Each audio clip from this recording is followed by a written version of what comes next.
Gujarati pharmacy મંડળની સભા યોજાઈ હતી, જેમાં આપને જણાવીએ તમામ સભ્યો પણ હાજર રહ્યા હતા। ગુજરાત ફાર્માસિસ્ટ મંડળની વાર્ષિક સામાન્ય સભા યોજાઈ હતી, જેમાં આપને જણાવીએ કે સામાન્ય સભામાં પ્રમુખની વરણી કરવામાં આવી છે। આ સામાન્ય સભા યોજાઈ, જેમાં પ્રમુખની વરણી કરવામાં આવી। ગુજરાત ફાર્માસિસ્ટ મંડળના પ્રમુખની વરણી થઈ છે। ચિરાગ સોલંકીની પ્રમુખ તરીકે વરણી કરવામાં આવી છે। આ સભામાં આ મોટો નિર્ણય લેવામાં આવ્યો। ગુજરાત ફાર્માસિસ્ટ મંડળની આ વાર્ષિક સામાન્ય સભા હતી કે જેમાં પ્રમુખની વરણી કરવામાં આવી છે। સામાન્ય સભા યોજાઈ હતી, જ્યાં આપને જણાવીએ કે ચિરાગ સોલંકીને ગુજરાત ફાર્માસિસ્ટ મંડળના નવા પ્રમુખ તરીકે નક્કી કરવામાં આવ્યા છે। એમની પ્રમુખ તરીકેની વરણી કરવામાં આવી છે।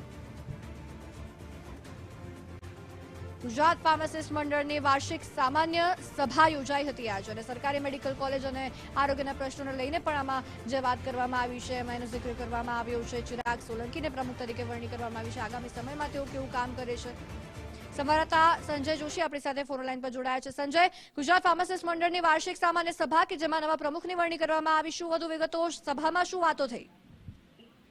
બિલકુલ ખૂબ ગુજરાત ફાર્માસિસ્ટ મંડળની આજે મહત્વની બેઠક યોજાઈ હતી, જેમાં વાર્ષિક સામાન્ય સભામાં પ્રમુખની વરણી કરાઈ છે। ચિરાગ સોલંકીની પ્રમુખ તરીકે વરણી કરાઈ છે। તેઓ જે છે અત્યાર સુધી મહામંત્રી તરીકેની ભૂમિકા ભજવતા હતા, પરંતુ હવે સાથે સાથે તેમને પ્રમુખ તરીકે પણ ચૂંટાઈ આવ્યા છે, અને તેમણે જે છે રાજ્યની તમામ સરકાર માન્ય જે હોસ્પિટલોનું પ્રતિનિધિત્વ કરે છે, એટલે કે ગુજરાત રાજ્ય ફાર્માસિસ્ટ મંડળ તેના પ્રમુખ પદે તેઓ જે છે હવે તેમની વરણી કરવામાં આવી છે। તેમણે કહ્યું છે કે ફાર્માસિસ્ટના જે પણ પ્રશ્નો છે તેમને વાચા આપવામાં આવશે, તો સરકાર અને ફાર્માસિસ્ટ વચ્ચે એક મહત્વની કડી બની અને પ્રશ્નોના સુખદ અંત લાવવાનો પ્રયત્ન કરવામાં આવશે।